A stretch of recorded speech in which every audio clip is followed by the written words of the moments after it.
live today, and I just invited her, so hoping she's on so we can get this started. Um, oh yay, it worked! This is like the first time it actually came together really quickly. It usually takes like forever. I've never done this before, so I don't know if Really? it works either. No, I think you'll be good. You'll do good.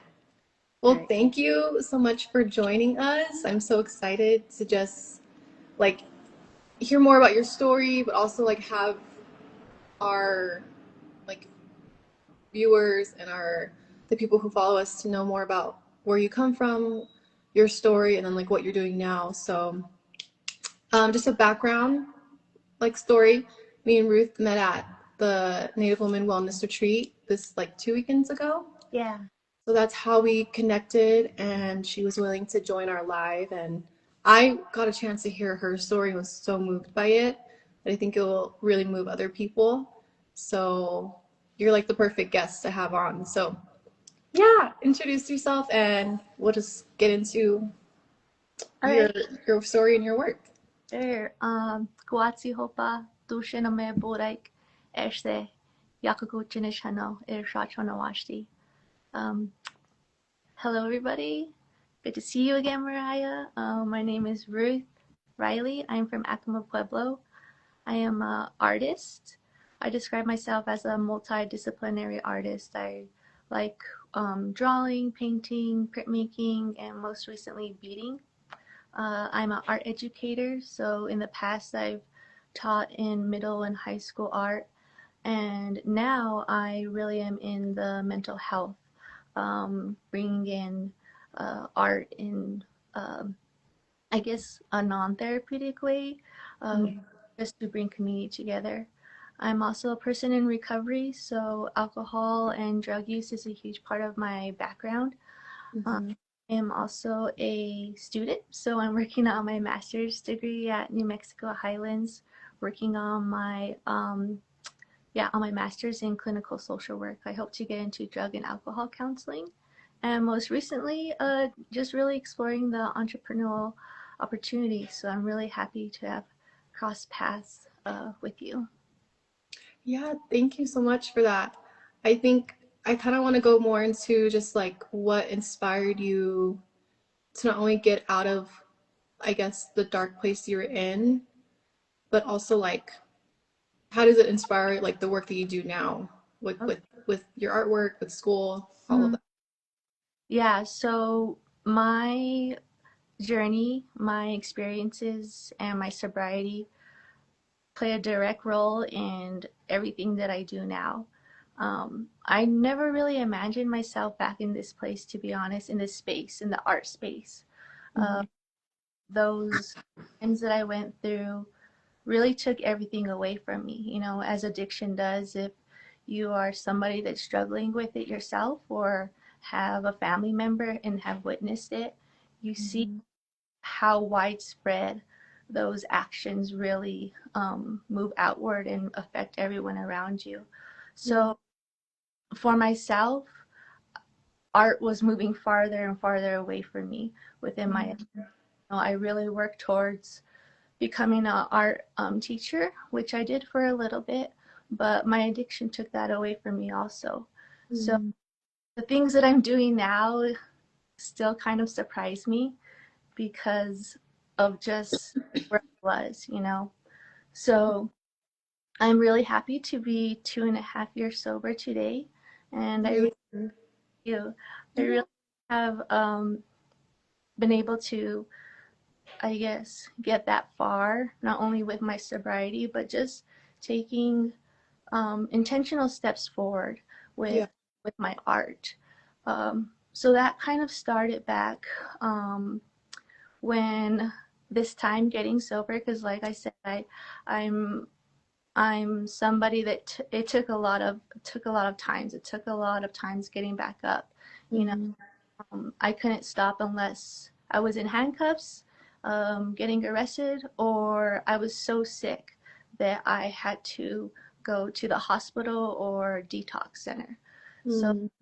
my routine.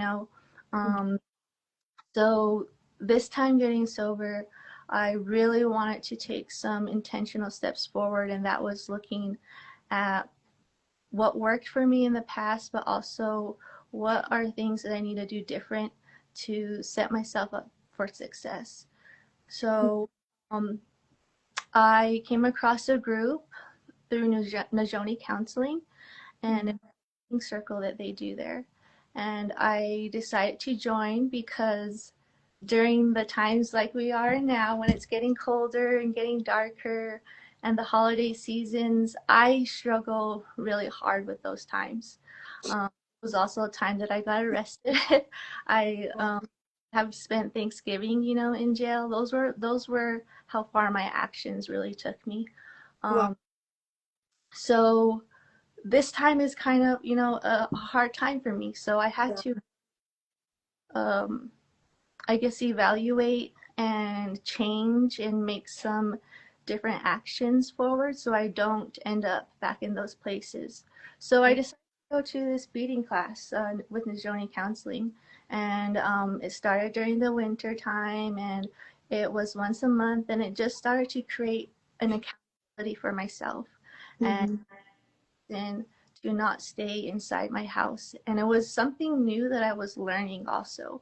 Mhm. Um, Coincidentally, I actually first learned to bead when I was in rehab in 2019 in Portland, Oregon. So up in those states, it's a really part of the Native American community out there, and Mhm. it was a Native American rehab. So beading just, kind of came back into my life in a different way that I never really imagined, and now I'm here now this whole year being able to support myself financially on those gifts of sharing it with others, but also Mhm. I'm finding myself in new spaces that of my sobriety. So I'm facilitating classes with Najoni Counseling called Sober Saturday. We Oh, um, Los Cultures Tea Bar, and it's just a space for people in sobriety or people that are sober curious to come in, meet other like-minded people. Uh, yeah. I also do a Tuesday class at Endorphin Power Company, which is Mhm. a sober living facility. And that's another community class just to bring people together that are working on their recovery, but it's also a free class that's open to the community. So those are places that I never imagined myself being involved in. Um, Mhm. but those wouldn't have been possible without really, taking accountability for the places that my addiction really took me. Um, Mhm. and I'm really grateful to have had those opportunities come up. Yeah. I mean, I think it's just cool that you had like just those outlets to be able to express yourself emotionally. I'm pretty sure like it was still like heavy just having to go through all that and then, trying to get your life back on track. So I think like you said, accountability, what your dedication to want to be better and do better, like open those doors for you. And you can see it in your work because like the meeting you do is really amazing and it's incredible. So I think like that's just like a testament of like where you've been and like your work is like showcasing that, which is really awesome. I kind of wanted to ask and go into like how do you think your story and your work and your entrepreneur mindset has like affected your community? Like has it like inspired other people from Acoma to like get out of addiction and like create something, start a business, change their life basically? Yeah, and that's, I guess, one of the reasons why I continue to do what I do, because it is hard to, I guess, step forward in your goals and your dreams when you don't see other people that are like yourself doing those things. And for myself, what kind of pushes that is being able to use art as a communication so that I can share my story with other people. Because for me, that's the most important part. Um, and that bridges, I think, myself with community. And I hope to create other spaces for community to do the same, to use art as a vehicle to communicate and express the hard times that they went through or things that are hard to talk about. Yeah. Um, so yeah, I really am looking forward to also creating those spaces. But as we know, our communities really struggle with resources and Mhm. resources, infrastructure resources. So that's definitely a part of the goals. Yeah. Well, that's good. Yeah, I agree. I think a lot of our community doesn't have like the resources, but if we do, it's like in town, which is kind of hard for the Pueblos, but it's there. I think even maybe in the future, like making it more accessible to like the Pueblos and bringing that healing and that opportunity out there. So if you're a part of that, that'll be like incredible. Um, what projects or goals are you excited about right now? Yeah, so one of the goals obviously is finishing school, even though I just started. Looking forward to finishing school just to get that, under my belt and really explore what I can do with that degree within art and the entrepreneurial world. Um, Hmm. so I've also have had the goal to, I guess the ultimate goal would be to create a space out at home, out at Acoma Pueblo. Some of these spaces that I've utilized within my recovery and in my life have really inspired me to want to create this space for other people. So one of those places I've utilized is Off Center Community Arts. It's a community art studio downtown. Okay. It's an awesome place. You can go Yeah. the art, use the art materials, and you can take art materials home. So that places like the Beating Circle, being able to come in a place and create and just be around community, Hmm. that's what I create. And Hmm.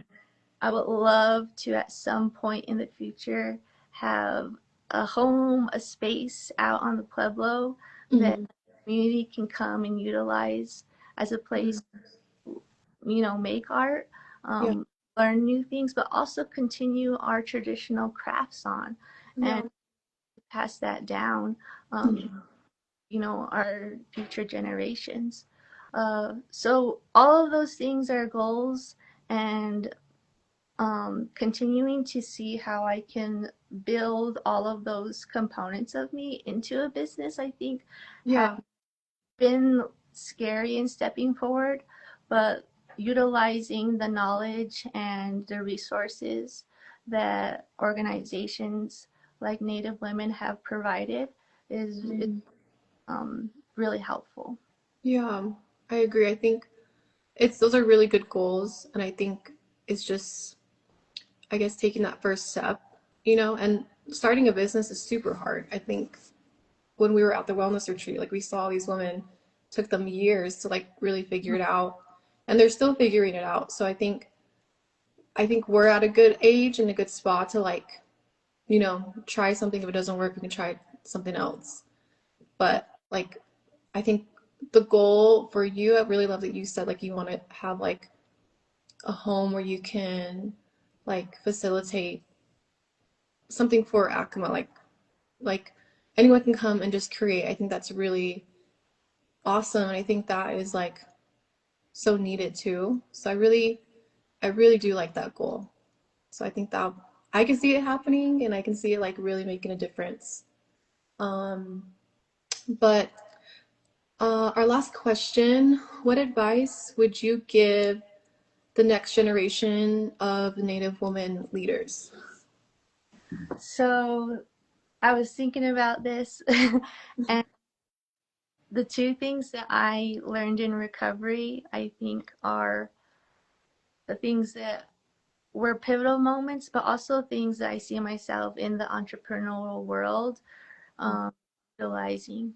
So, one of those kind of sayings within recovery is don't give up before the miracle happens. Mm. And that is, to me, I guess what that meant in my recovery is that you you have to get back up. You can't stay in that darkness. You can't stay, in the hole that you created for yourself. And it's so hard to get out of that. You Yeah. have to get up and keep trying Mhm.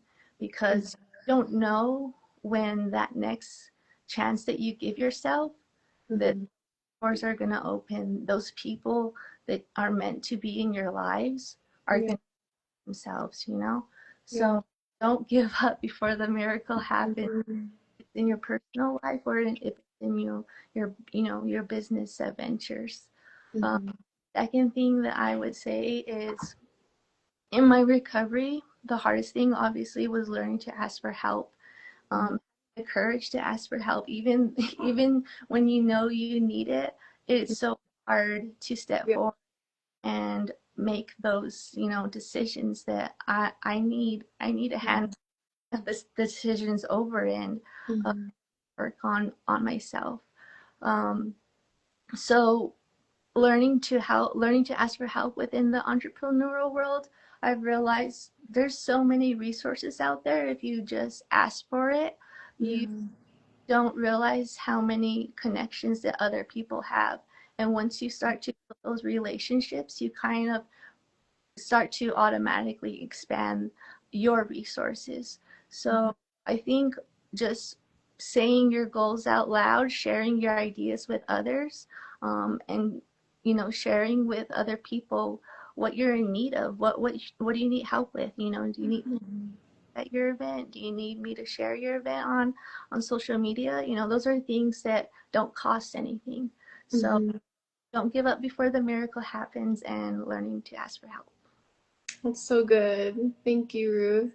I really love your story, and I love just like how strong you are, but like you're still like so like soft, and you're gentle like with yourself, and it's a beautiful balance to see. And yeah, I'm excited to see like what you do and how you'll impact other women and other men, especially like men go through this too.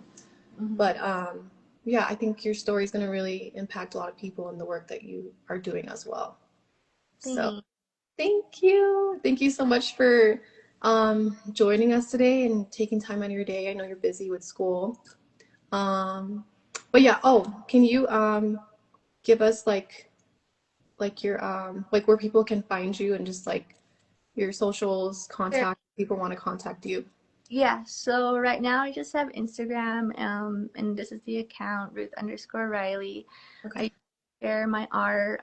If I'm facilitating community art workshops, I'll usually post them on there. In the process of, launching an official website that will include online sales, um, and just some more background in me as far as being able to offer my services of art facilitation, or sharing my story uh, with youth or people in recovery. So Perfect.